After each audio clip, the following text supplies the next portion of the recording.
the presentation is called the Good, the Bad, and the Ugly, to reflect that some of the EU rules are very helpful, some of them are very unhelpful, and then in addition to that, in the last years, it's become adverse. Some of the rules are extremely unfavorable.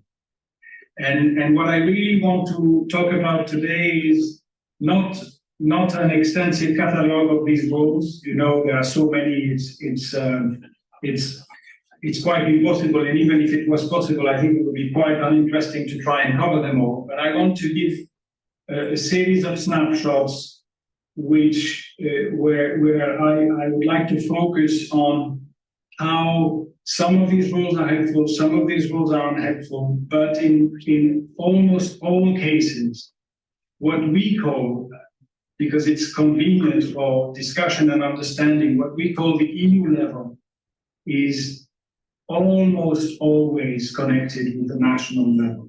And so that's something where I think that should be the focus of the thinking and of the discussion. How at any moment in the national procedure, the EU dimension, EU rules and practice may be helpful to that specific case at the national level. And equally, how in order to use the EU tools, it's necessary, almost in most cases, to start at the national level. So that's, I want to go to the next slide. Can you go to the next slide, please? Yeah. Yeah, thanks. So the first, the starting point, as it were, is the situation where we were about 35 years ago, where things seemed reasonable in retrospect, where it's one of the first cases about wind turbines in the Court of Justice. It went to the General Court and then to the Court of Justice in appeal. And everything seems reasonable. Looking back at it now, there was a funding program of the EU adopted in 1990 on the promotion of energy technology, covering 17 fields, including renewable, but not only. And it had 120 million euros, which was a lot at the time, to 100, and is still a lot today, but at the time even more. And it had about, it went, it called for 700 proposals, on which 137 were chosen. It included 11 wind energy projects from 52 proposals. So far, so good. And one of the applicants, one of the proposals wasn't retained and challenged the Commission refusal. And if you look at the case, exactly as the German program, that was the base of the case, there was a reasonable discussion in the court. There was no notion of favoring wind energy over any other source of energy, with or without consideration of renewability. And the general rules of the EU applied, and the rules on fundings were such that the applicant, the Großhusen, it's a German project, lost in the first instance and lost in appeal. And so the courts confirmed the Commission refusal. That's an illustration of the general application of EU rules, and that's where we were 30 years ago. Next slide, please. Then, a few years later, the bad started to show its face, and essentially the main dimension of that trend was the adoption of successive renewable energy directives. You know them. The first one was adopted in 2001, then another one in 2009, another one in 2018, and each of them were in between developed, growing from 8 pages in 2001 to close to 200 now. And so the provisions became more and more complex and more favorable to renewable energy. And the thing there which the die was cast in a sense of this very unhelpful dimension of promotion of renewables, in that the directive in 2001, and that has never really changed after, included a definition of renewable energy sources, which was in fact not a definition, which was a list. And this had the very unhelpful effect of first not providing any criteria to distinguish renewable energy sources between them and to assess their qualities and their disadvantages, and to only provide a list, whereas all these sources were considered equal, all on the premise that the union is technology neutral. And obviously, you are well aware of all the shortcomings. And so that put wind, but also solar, on the same footing as non-intermittent energy from a legal point of view. The directive also contained, I think it was in fact from the start, but it didn't look as a problem at the beginning.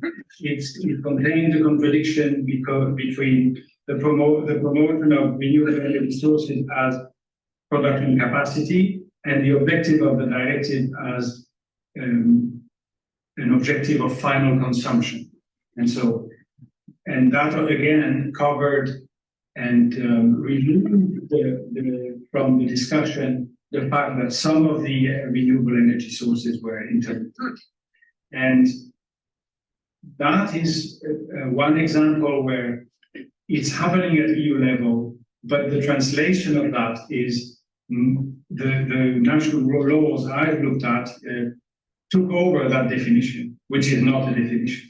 And so what we come to is already the unclarity of what competence are allocated to national member states and what competences are allocated to the EU, which, if we don't look at it and if we don't criticize it, in fact benefit the development of renewable energy like wind, because wherever the discussion takes place, what you see coming back constantly is at EU level, well, that's really for the member states to decide.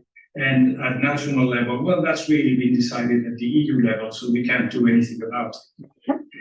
And along with these successive directives came what I would call the banding of energy policy, whereas the targets were first indicative, then binding, but not really binding, clearly not so much, and now have become, in the same successive directives, quantitative objectives of renewable capacity. And so these directives are one of the main problems we have, and you have been aware probably of the recent adoption of an amendment to the renewable directive published at the end of October. And what is the conclusion on that point I want to make is that, in fact, and contrary to, it's counterintuitive in many ways, but even though these provisions appear to be, they are binding to some respect, but they are in the form of directives, and therefore, contrary to what is presented very often, there is flexibility for member states not wanting energy. So in that sense, these provisions remain to a large extent, I would say, neutral on the choice of the source of renewable energy. And so, again, we see this tension between what is being attributed to the EU and what is being attributed to member states, and how both authority or institutions play with the fact that, well, we are bound by this, or no, it's up to the member states, and how it is key and I think essential to challenge and to have an own understanding and analysis of where is the allocation of competencies. Next slide, please. So one area which is, again, another perspective, which is probably well known to many of you, but I think is sometimes not, well, needs to be looked at as a two-way street, where it is a fact that up to today, maybe with some limited exceptions, most of wind energy has been developed with state public financial support in one form or another. And all of these measures, which are national measures, national financing to support the development of wind energy projects, they require, under EU rules regarding state aid, they require the prior approval of the European Commission. And prior approval means that if a project is started, if a wind project is started, and therefore implicitly the developer of the project and the operator of the project have received a guarantee for tariff or for access or both, the fact that they would not have the authorities, so the Dutch, the French, the Belgian authorities, German authorities, would not have, before they have granted that guarantee, a commission decision approving the measure, that would make the aid illegal. And if the aid is illegal, you have normally a way to get it annulled at national level. So that's the quid pro quo of it, is that all these decisions exist, they are published, they are accessible. In fact, in many countries, they provide a lot of detail that national authorities are usually not ready to disclose or to be so transparent about. And when you read these decisions, sometimes 10, 15 pages, sometimes much longer, you see that you learn a lot about the project. This has been particularly the case for offshore wind, but it's also true for land-based wind. And so it's important to know about it. It's important to know that these are published decisions. They are readily accessible, usually in English, but sometimes, normally they should be in the language of the country. And this is the sort of information simply to know what you are dealing with.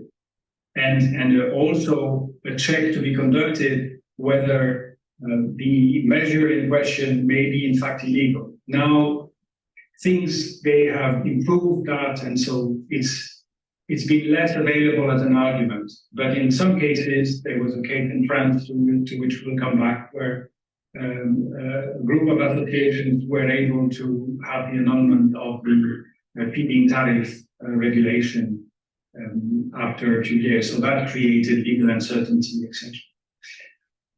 Generally, it is true that the Commission has had for a policy to support the development of wind energy, so to accommodate national measures supporting the development of projects. It is also true that the rights that may be available, there used to be a right of complaint. Now the right of complaint is limited to direct competitors, really, to the notion of interested parties, which is interpreted more and more strictly.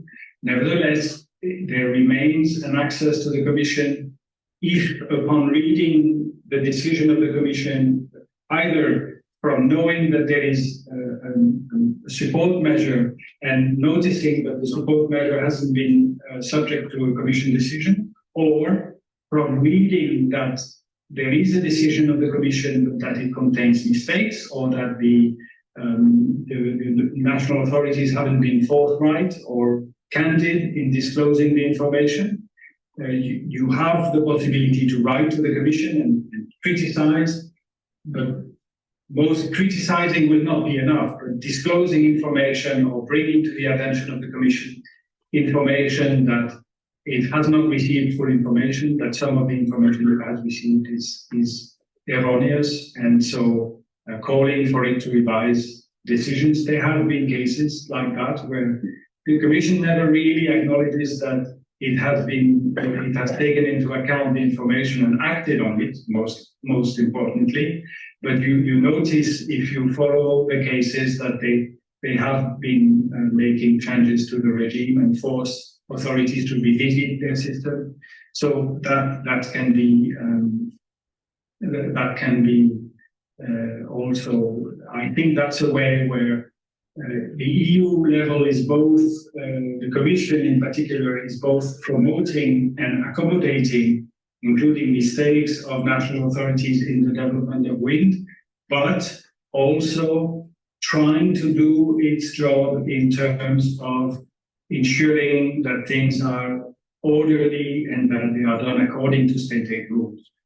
What is also true, unfortunately, is that in the practice of the last years, it's been also seen that for cases where there should have been annulment, the Commission should have acted and correct its own decisions. This is not always the case, but at least this dimension of state aid is one where the EU can be in part helpful, but it is important to follow their decisions, to understand where they are with regard to approving a support measure, and also understand that they have a duty, in principle, to monitor and correct excesses, overcompensation, and deviation from what the original measure allowed a national authority to do.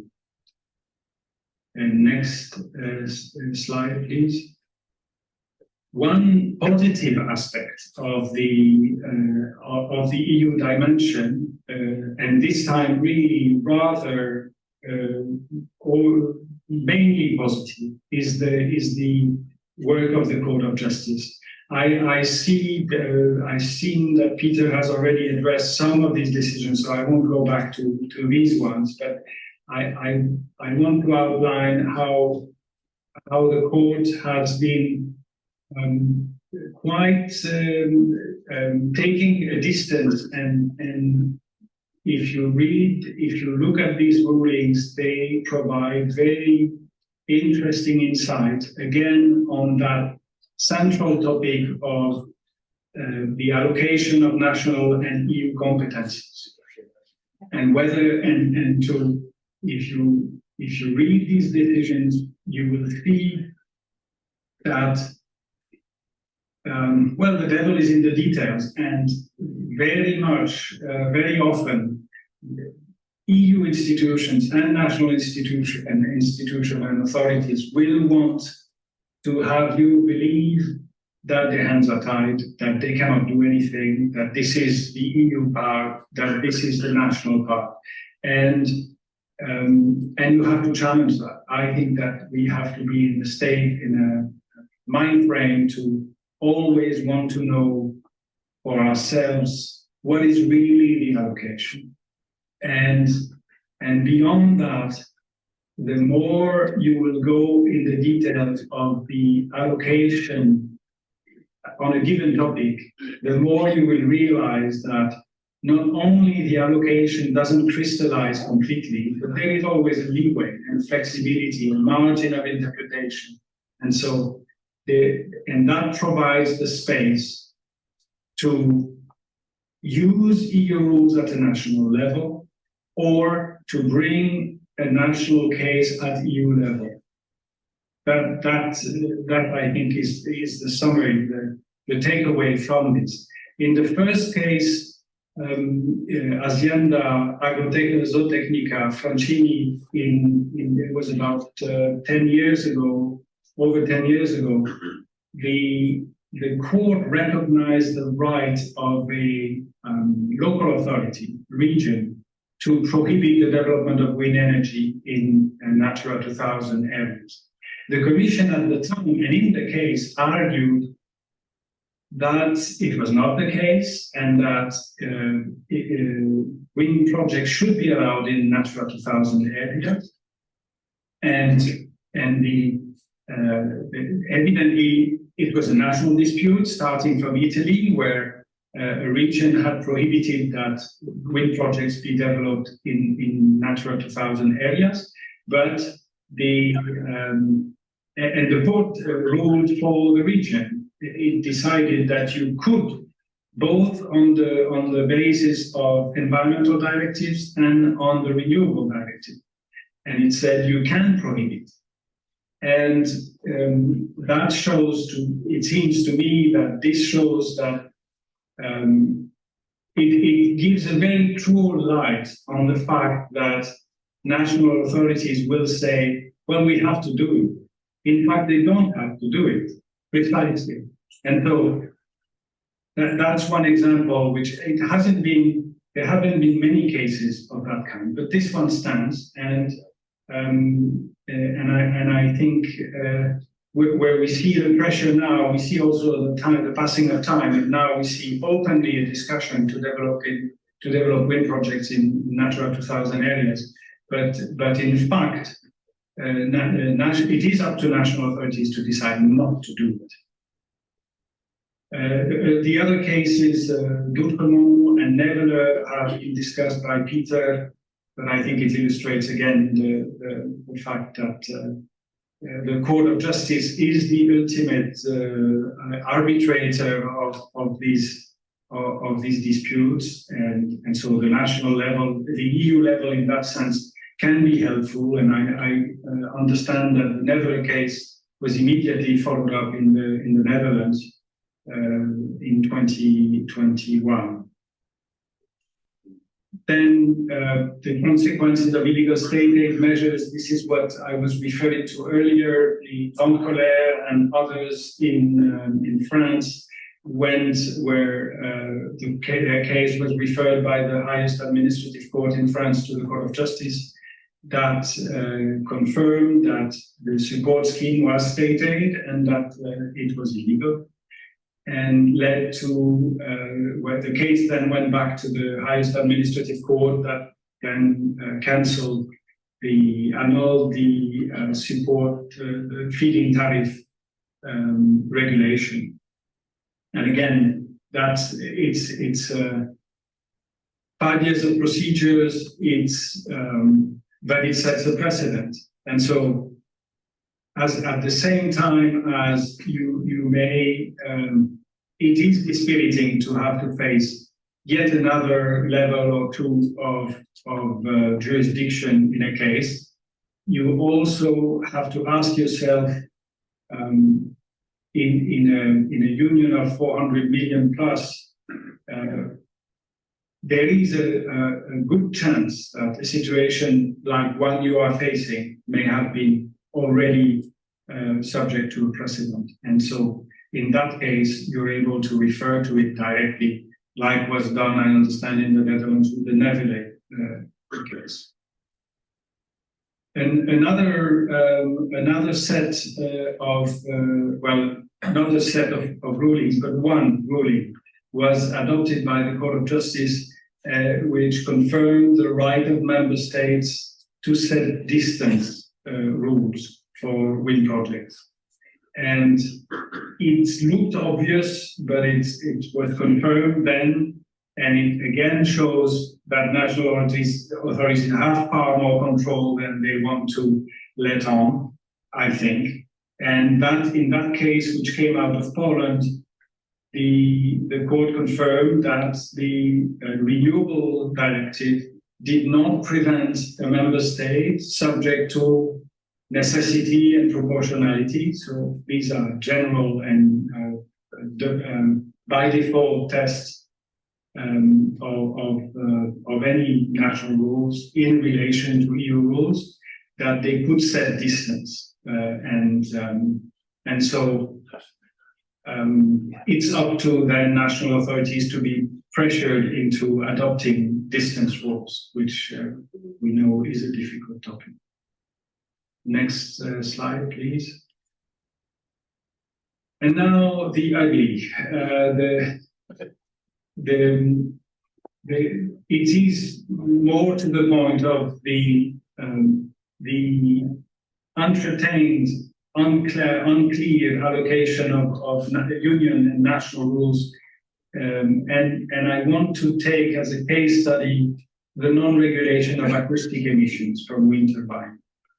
There has been an initiative taken at EU level by a group of associations, including NLVOW, bringing together Swedish, German, French, Belgian associations, which have filed a petition in the European Parliament calling for the discussion and the adoption of rules on acoustic emissions from wind turbines. And that petition was filed in 2021. You can find it on the website of the European Parliament, and Tanya has a copy if you want to have more information on that.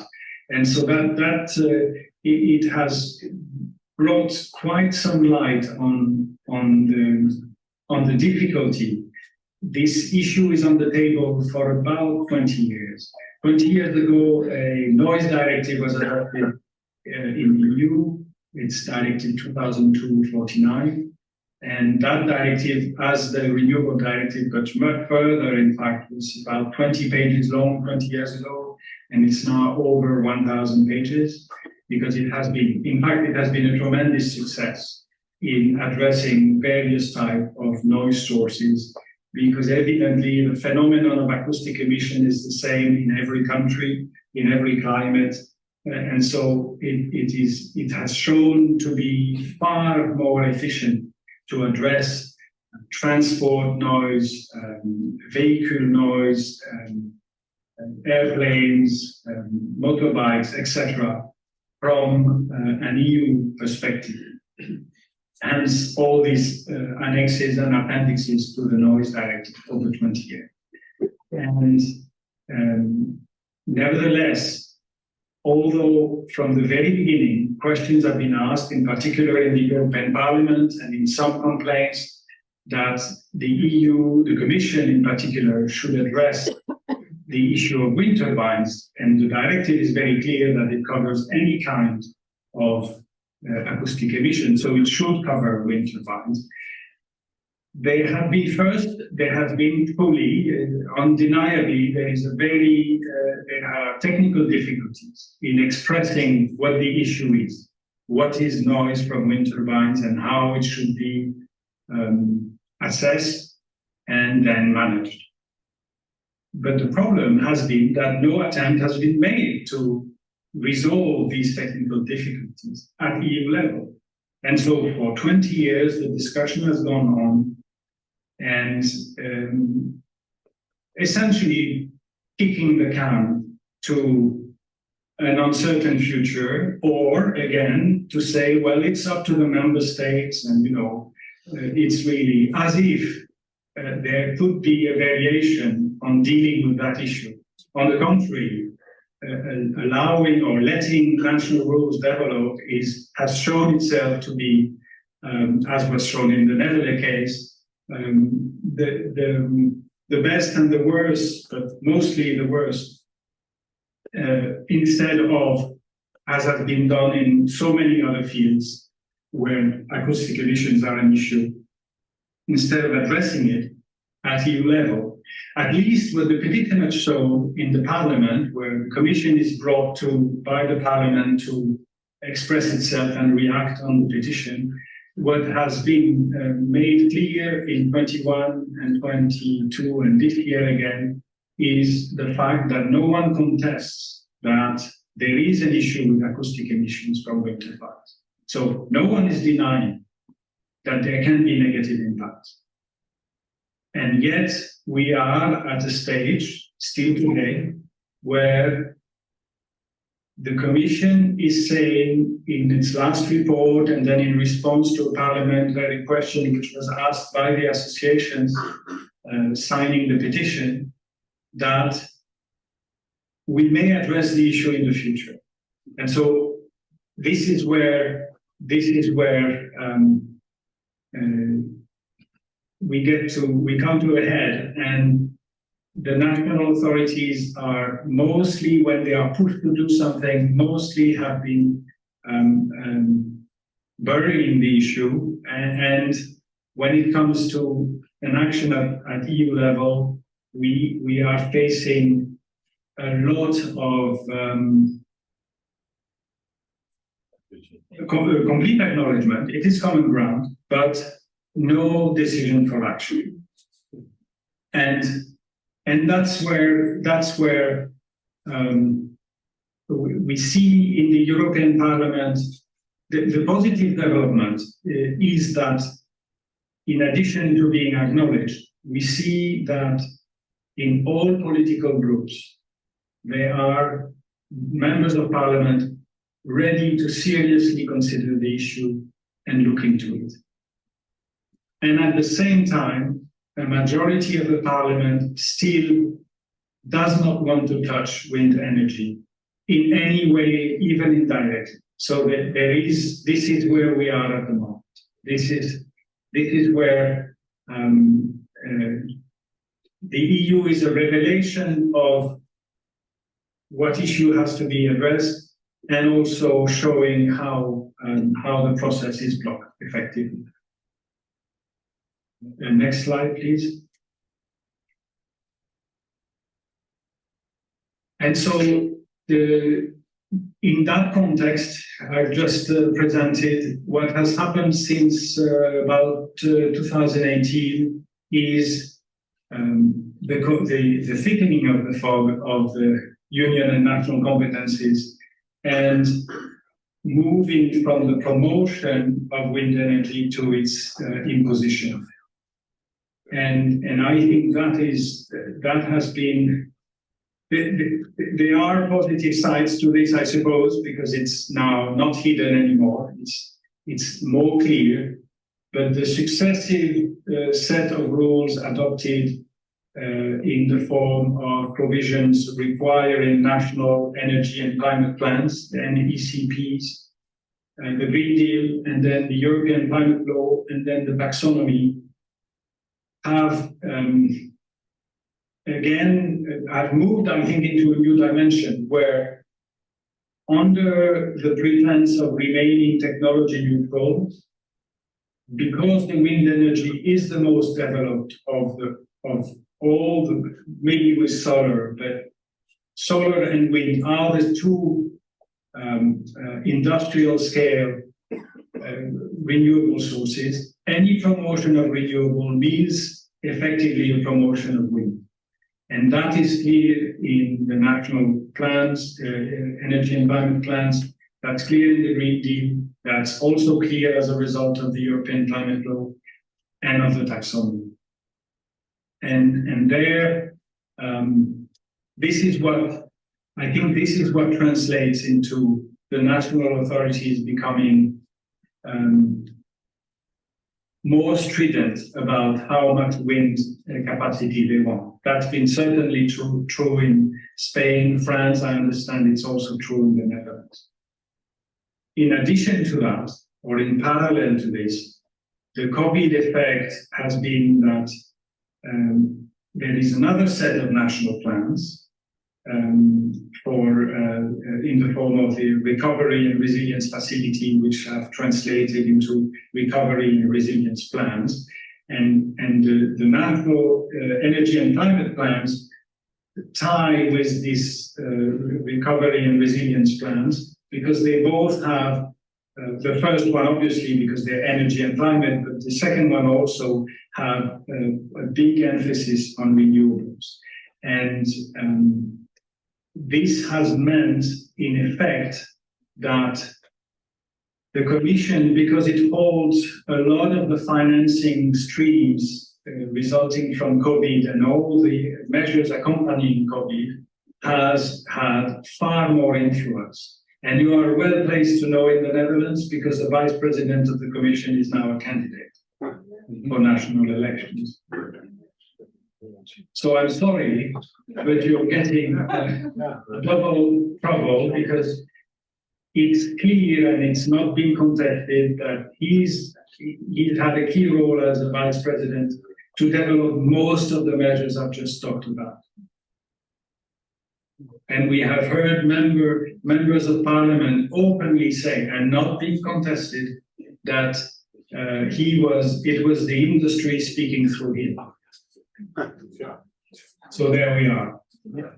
And in addition to that, and maybe that's a positive effect, it's the manifestation of a positive trend for people resisting wind energy or wanting it to be qualified, is the acceleration of renewables, which is first being introduced by regulation 2577 at the end of last year, and has now been reinforced in the amended Renewables Directive, creating a presumption of public interest for wind energy projects.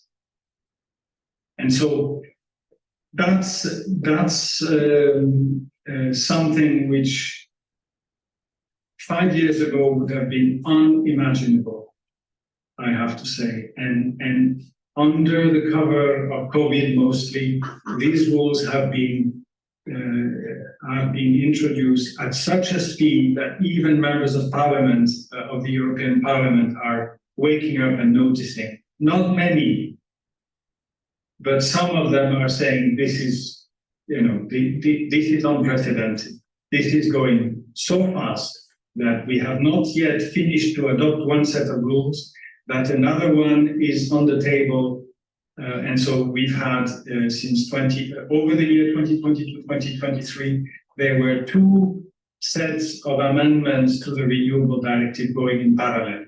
For instance, this is what has been taking place.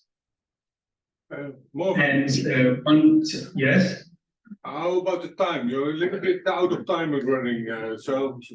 Okay. So I think I'm coming to the end. Just one last word on the acceleration of the Renewable Directive. That has been another subject to another action as well on the taxonomy of this coordination of European actions where NLVOW is a member, and a group of 8 associations have first asked the Council, having adopted the regulation, to review it, and have now challenged in the General Court the decision to reject, to not conduct a review. And so that's where we hope to bring more transparency and a challenge to these measures. Next slide, please. And so, are there silver linings? Of course, there are silver linings, and I think that all of these developments call for associations who are active in each country and for each project to also keep an eye on developments in the EU. The first has been the economic and environmental demise of the wind energy sector. We see it most recently with Siemens and Gamesa, and also the failure to secure new capacity in some countries, not so much the EU yet, but in the US and in the UK, and also the fact that so many issues of the wind energy sector have been swept under the rug that they are now coming to a head, and all of them together. So the cost, the effects, the environmental impacts, etc. And what is interesting is to see is how the reaction of EU institutions to this situation has been, in a way, delayed, and I think they've largely denied the issue. and they've tried to cover it or accompany it, but not resolve it, because I don't think, to a large extent, I don't think that it's possible to resolve it. And the plan announced about a month ago is, I think, a good sign of that. As I've said that already, there is a serious interest of the European Parliament, and by that I mean that there are now members in all political groups, and I think that's really a key thing. It's all political groups. It used to be considered a fringe issue, and now in every political group you have, including the Greens, you have people who look at the issues and are ready to say, well, we may disagree on whether we should have wind at all, but nevertheless, we must have a serious look at the impacts and at the issues it raises.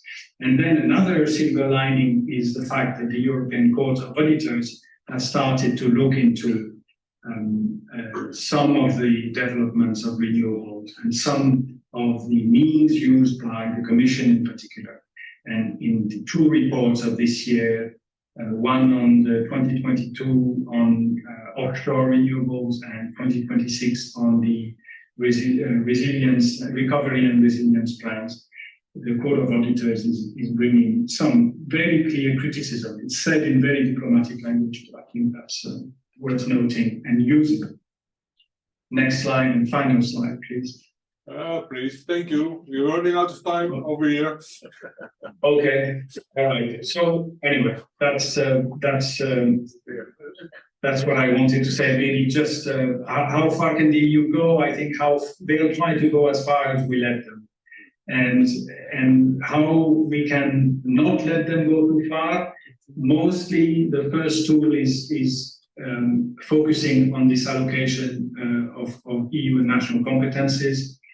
Unfortunately, I think even if Siemens goes under, which it will not immediately anyway, it will not resolve itself, and wind energy will not protect itself. Wind Europe has 50 people permanently in Brussels, so they are here to stay for a long time. But every action helps, because that's how you set precedent. And most actions start in national context, and the union law is in every of these cases is a tool to consider. Thank you. Sorry for being out of time.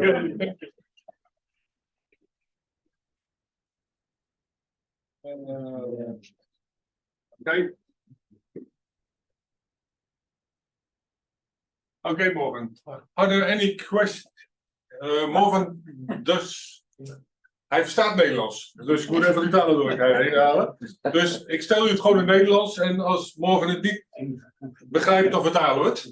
Dus zijn er vragen voor Morgan, en stel hem in het Engels als het u goed gaat.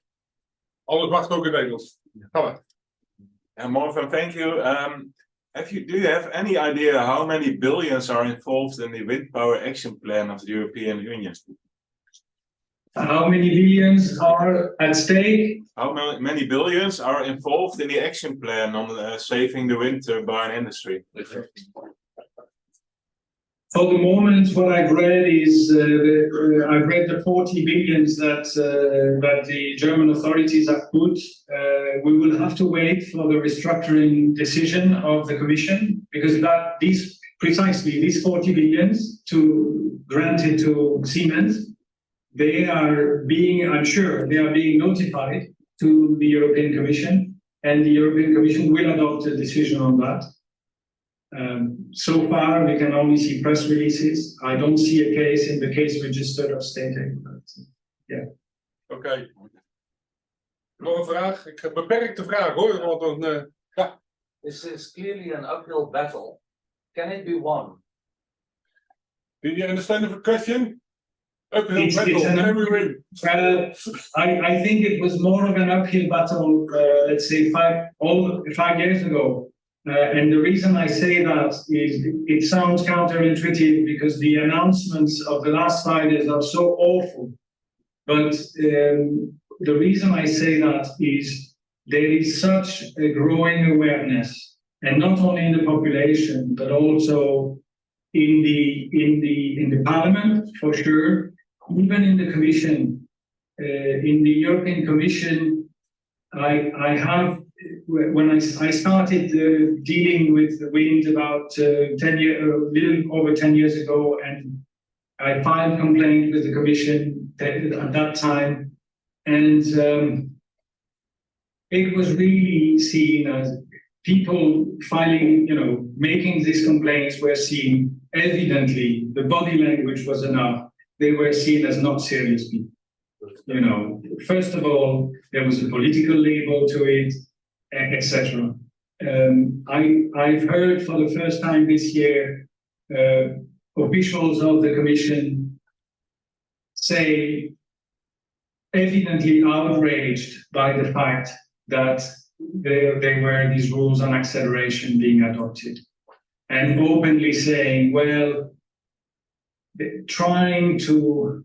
So the field has become, it was an uphill battle. I think that the field is now more level. This is the good news. The bad news is, as I said in the conclusion, I don't think it solves itself. And so the strength of the actions taken by your associations and the ones in Europe, elsewhere, is that winning over the public, or winning over simply making the public aware, both outside but also within the institutions in the parliament, is a sure thing, in the sense that we don't have to change our stories, we don't have to change our arguments. What we say is what has been always stated. There is nothing new in that. We have one story and one story only, and that's the strength. And so we're bound to win, to put it that way. Yeah. Okay.